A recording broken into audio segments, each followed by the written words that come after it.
multiple reports from North St. Louis County residents of a strange noise.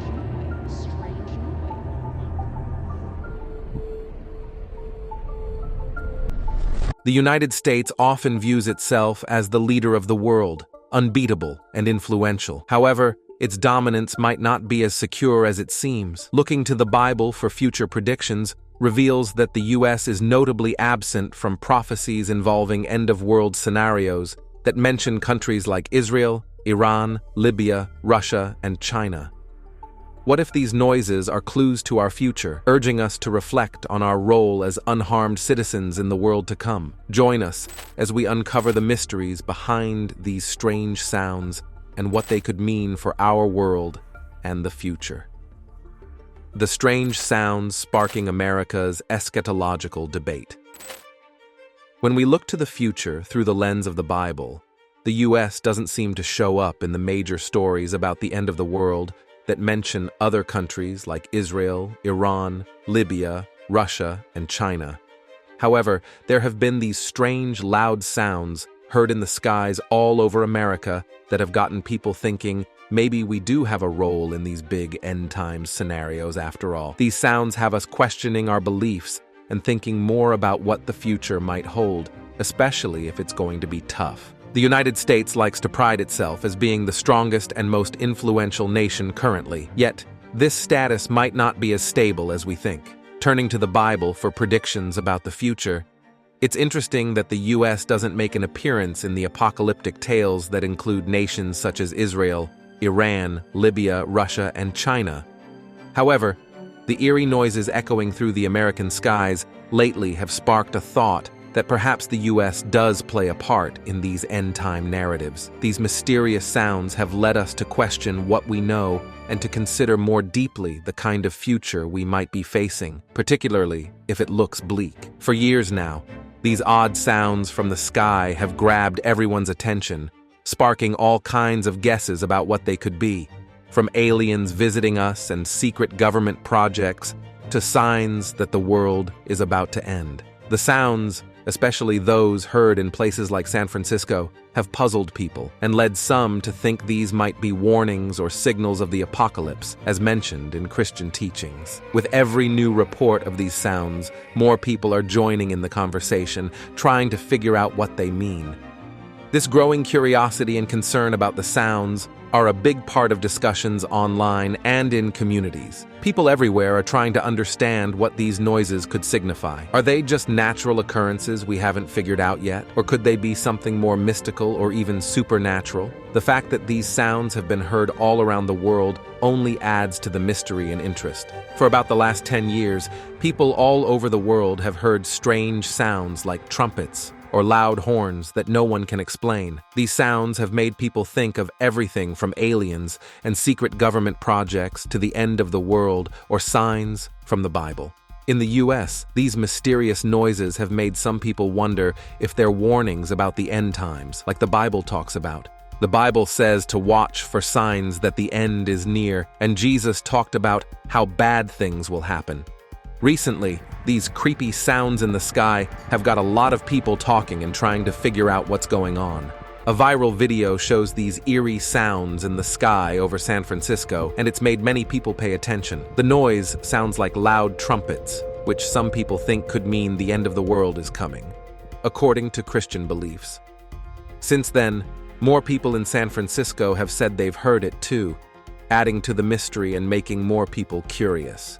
Did you know that strange sounds from the sky have been reported for hundreds of years? These sounds have always made people wonder and feel a bit scared, with lots of different ideas about what they could be. Thanks to the internet and social media, we hear more about these sounds now than ever before, and lots of people are interested in them.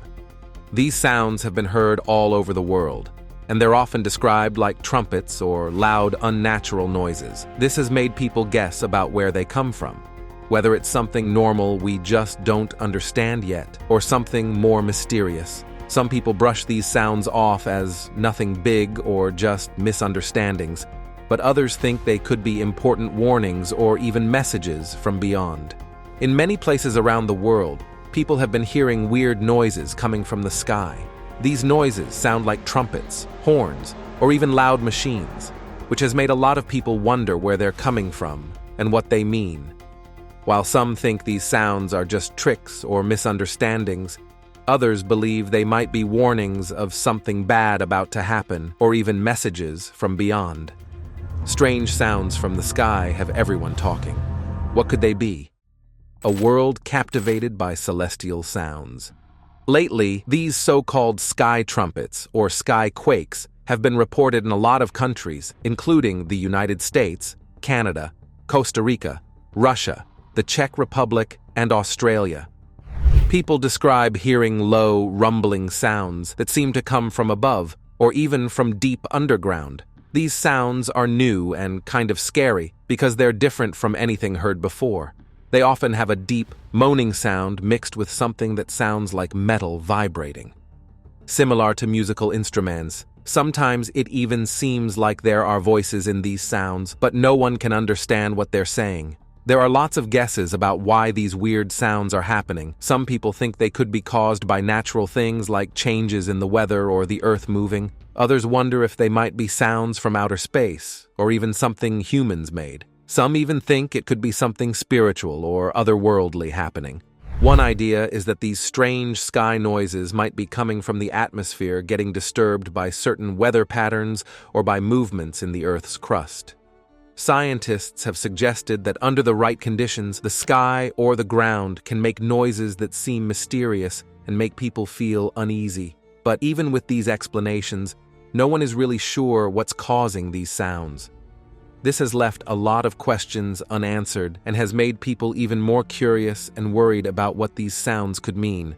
Despite not having clear answers, reports of these strange noises keep coming in from all over the world. This keeps the mystery alive and makes people come up with more theories and ideas about what's going on. Some think these noises could be a sign of upcoming natural disasters or something supernatural, while others believe it's just a natural thing that we don't fully understand yet. As long as these sounds remain unexplained, they will keep fascinating and maybe even scaring those who hear them.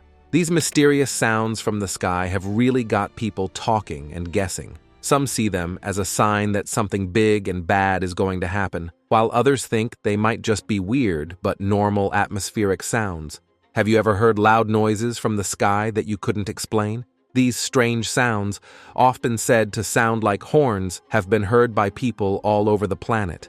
While some brush them off as normal sounds from things like thunder or planes, others think there might be more to it. This situation where weird noises fill the air has not only caught the attention of those who love a good mystery, but has also puzzled experts. From theories about the natural world to ideas about otherworldly messages, the debate is wide open. It's like the sky is putting on a mysterious show, leaving us all to wonder and guess at its meaning. Whether these sounds are just part of nature's mystery or something more, they've definitely got us all listening and wondering what's next. In today's world, where everything unusual quickly becomes a hot topic for those who love conspiracy theories and spiritual stories, the mysterious sounds coming from the sky have caught everyone's attention.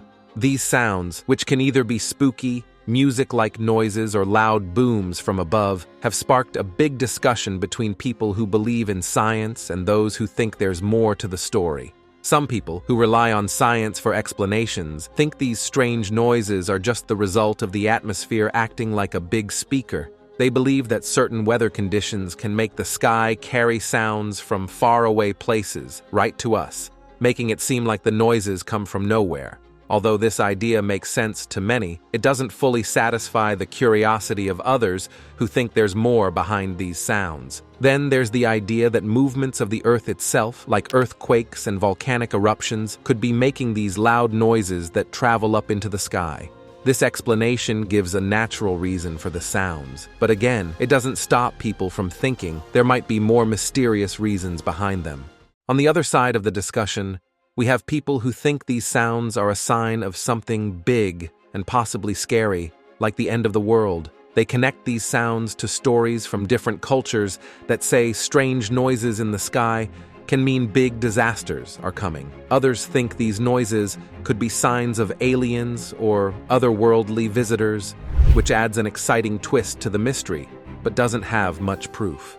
Some people are very skeptical about all of this, pointing out that in today's digital world, it's easy for fake sounds to be spread online as if they're real. Despite the skepticism, there are serious scientists and government officials who have looked into these sounds and agree that they're real, even if they don't have a clear explanation. With all these different ideas floating around, from natural explanations to tales of the supernatural, the truth about these sky sounds is still a big question mark. This mystery reminds us that there are still things in our world that we don't understand, things that spark our imagination and make us wonder. For now, the debate goes on, with people looking up to the sky, listening, and trying to figure out the mystery of the sounds. Whether these sounds are just natural noises, tricks, or something truly out of this world, we're all left waiting and watching for what might come next. The Bible has mysteries. Are these sounds one of them? The sound of trumpets and the dawn of a new age. Deuteronomy 29:29 hints that God keeps some secrets while he shares others with us so we can follow his rules. It's like being told that there are certain things we're not meant to understand, just accept, and then there are things he wants us to know and use to live the right way. This setup makes you think. We get just enough info to keep us in line and curious about the rest. It's as if we're being given just a piece of the puzzle, tasked with putting it together without seeing the whole picture. When we dive into discussions about the end times, marked by the sound of trumpets as outlined in religious texts, it feels like we're trying to decode a divine plan, a set of events that's been laid out for us to figure out. The book of Revelation, despite its name suggesting it's going to clarify things, often feels more like a puzzle wrapped in a mystery. It's supposed to prep us for what's to come, showing us the steps in this grand scheme leading to the end of days, filled with moments of awe and fear. We get into specifics with the Apostle Paul's letters where he talks about a moment when, in an instant, we're going to be changed from mortal to immortal beings. This concept is both fascinating and a bit hard to grasp. How will it all happen so fast?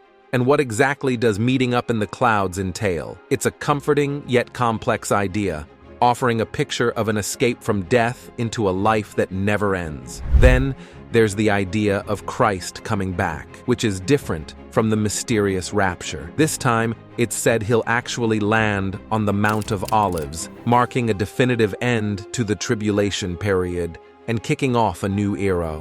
This event is meant to be a big deal. A dramatic return from the humble beginnings of Jesus' life on earth. But even with such a grand setup, there's a lot left unsaid, leaving many to keep an eye on the skies and wonder about the signs of the times. Lately, strange sounds and societal chaos have sparked more talk about these end times, with people trying to link what's happening today with these ancient prophecies. It's interesting how we try to connect dots between what we see and hear now with what was written so long ago, all while trying to stay ready for whatever comes next. Understanding the difference between the rapture and Christ's second coming is key. It's like looking at two sides of the same coin, each representing a significant event in Christian belief. One is a quiet call to those who believe, and the other, a grand entrance. These stories mix hope, a bit of fear, and the promise of something bigger and better, making us all watch, wait, and think about what could be around the corner. The blend of mystery, promise, and a dash of divine secrecy keeps us engaged, trying to piece together what it all means for the future. In the stories of the Bible, there's a big difference between how Jesus first shows up and how he's said to come back later. The first time around, he's this gentle leader who rides into town on a donkey, showing everyone how kind and peaceful he can be. But when it comes to his second arrival, the tone changes dramatically. This time, he's coming back as a powerful warrior king, ready to take down anyone who stands against him. He's not going to be the calm and gentle guy we heard about before. Instead, he'll be leading an army from heaven, armed and ready for a fight. The book of Revelation, a part of the Bible that talks a lot about the end times and Jesus' return, gives us a pretty intense picture of what to expect. It describes Jesus riding a white horse, and he's got all these names that show he's really important and powerful, like King of Kings and Lord of Lords. He's going to judge people and lead battles against the bad guys. It even says he'll have a sword coming out of his mouth to strike down nations, which is a pretty wild image if you think about it. And he's not just going to rule. He's going to rule with a strength that's never been seen before, making sure everyone knows he's in charge. Now, the timing of all this action is set to happen after a period called the Tribulation, which is 7 years of really tough times for the world. This is all supposed to go down after something called the Rapture, where the good folks are taken up to heaven. The big showdown, known as the Battle of Armageddon, is where Jesus and his enemies will face off in the final fight. After he wins, he's going to set up his kingdom on earth for 1,000 years. And it's supposed to be a time of peace and goodness with Jesus himself leading the way. But even though Jesus will be right there, ruling over everything, there will still be people who decide they don't want to follow him. They'll end up going their own way, which, surprisingly, leads to another battle when Satan gets let out for a bit to cause trouble again. After all that, there's going to be this big final judgment where anyone who didn't side with Jesus faces some serious consequences. They're talking about a lake of fire, kind of serious. And then there's this bit about strange sounds in the sky that some people think are warnings about the end times. These sounds have been heard all over, including in the USA. And while there are lots of possible explanations, some folks see them as signs that the big changes are coming, just like the Bible said. It's all part of this bigger story about good versus evil and what happens in the end. At times, talk is everywhere, but what does it all mean for us? The Church's crusade against the clock of the apocalypse. In today's religious conversations, there's a lot of talk about the end of the world. People point to every big storm or political change as a sign that the end is near. You'll find a mix of people in these discussions. Some are very serious about linking what happens in the world to what the Bible says about the last days. Others don't believe these connections are real and look at them skeptically. And then, there are many who fall somewhere in between, trying to figure out what all of this means for the future of humanity. Jesus talked about signs that would show up before the world ends, like fake religious teachings, natural disasters, and wars. But he also said that just because these things happen, it doesn't mean the world is ending right away. He mentioned that false religious leaders and wars are part of these signs, but reminded us not to panic every time we hear about these events. He specifically talked about problems around Israel, the idea of a single world government, and how important Israel is in these end-time predictions. These topics have led to a lot of discussions and predictions about the end times, with some people always looking for signs that the world is about to end. 1914 is often brought up by some as the start of these last days, a time that has been filled with a lot of trouble and confusion. But even with all this chaos, there's hope among some people that a heavenly kingdom will soon come and fix all the problems we see in the world today. A big part of these end times discussions is how they relate to the mission of the church, to spread the message of the gospel to every corner of the world. This mission is seen by some as directly linked to speeding up the coming of the end times. The question then becomes, is the effort to spread Christianity around the world somehow connected to when the world will end? Jesus' conversation with his disciples on the Mount of Olives gives us some clues. They asked him what would signal his return and the end of the age.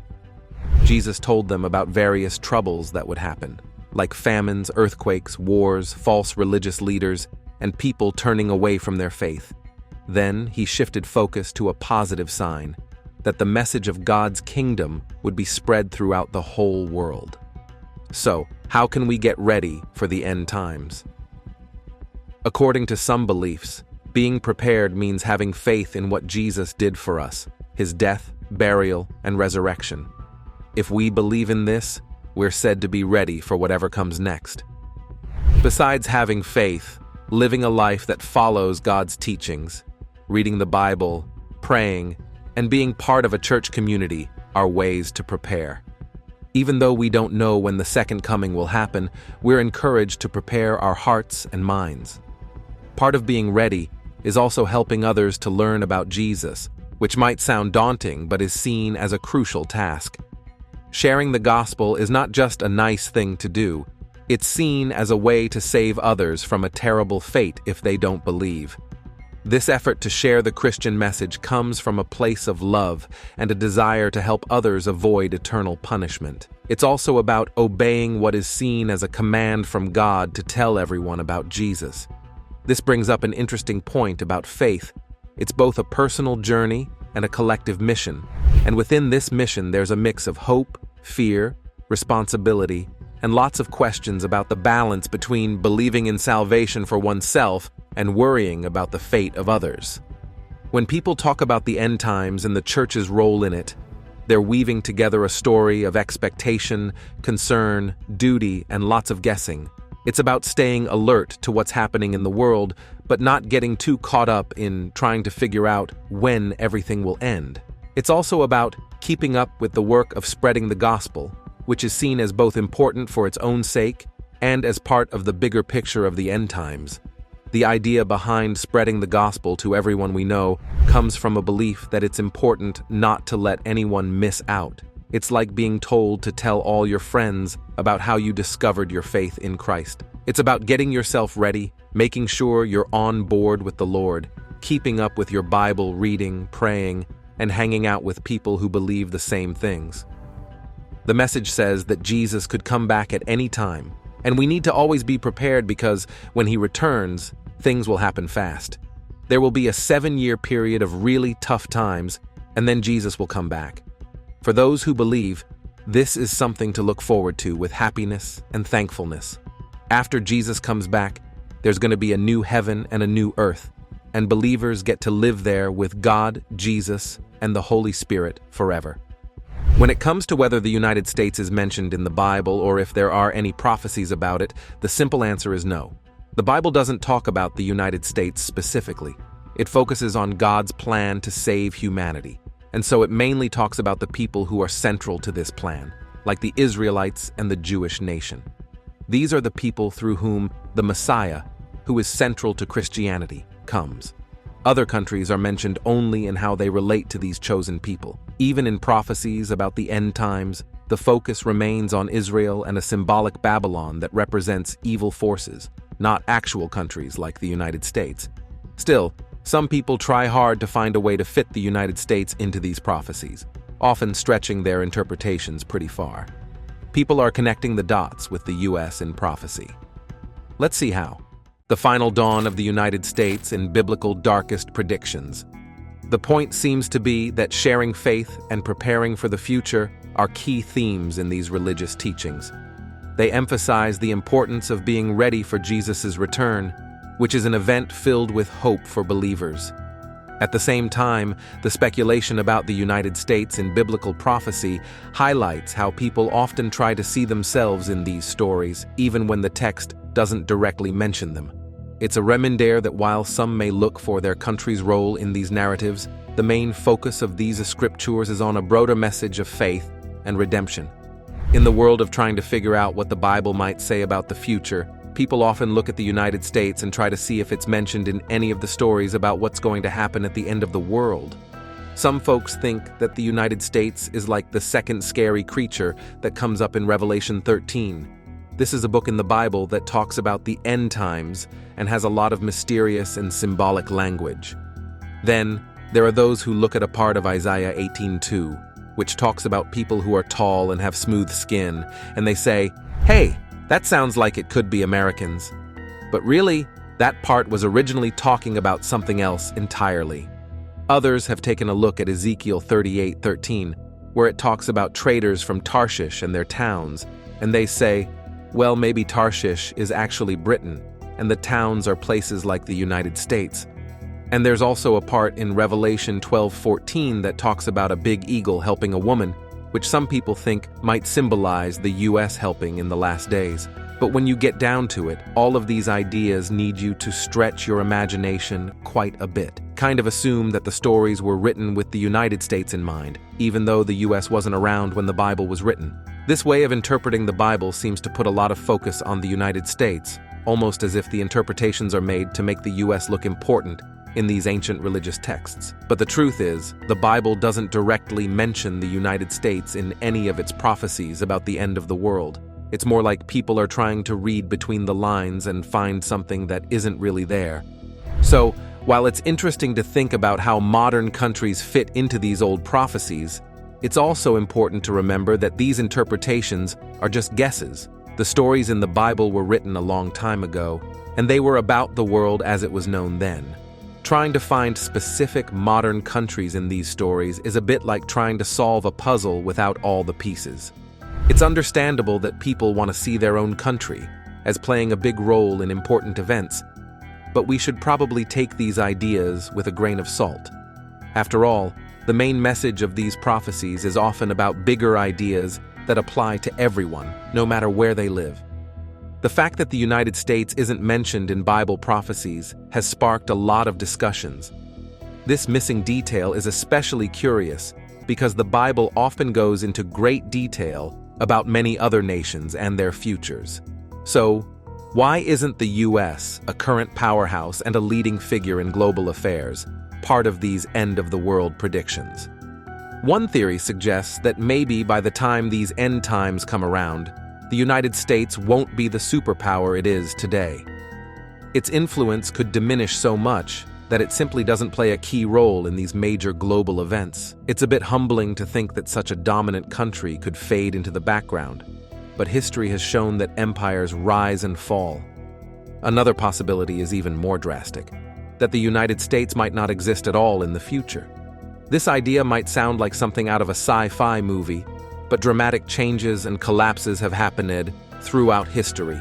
Whether it's due to natural disasters, wars, or political upheaval, the idea that the US could entirely disappear isn't as far-fetched as it might seem. Or perhaps the United States will just end up being one of the many countries that turns away from God, according to these prophecies. This theory has a certain irony to it, considering how closely the US has historically been linked to religious freedom and being a nation under God. If the US were to turn its back on these principles, it would be a significant shift.